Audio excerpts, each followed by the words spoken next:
இறைவனிடம் கையேந்துங்கள், அவன் இல்லை என்று சொல்லுவதில்லை.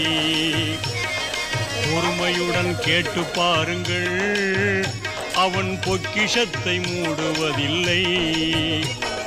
இறைவனிடம் கையேந்துங்கள், அவன் இல்லை என்று சொல்லுவதில்லை.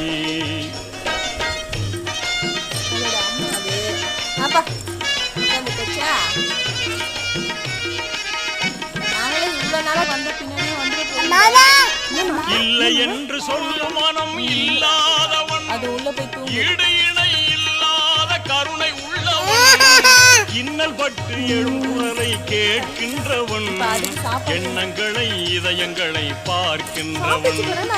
இறைவனிடம் கையேந்துங்கள், அவன் இல்லை என்று சொல்லுவதில்லை.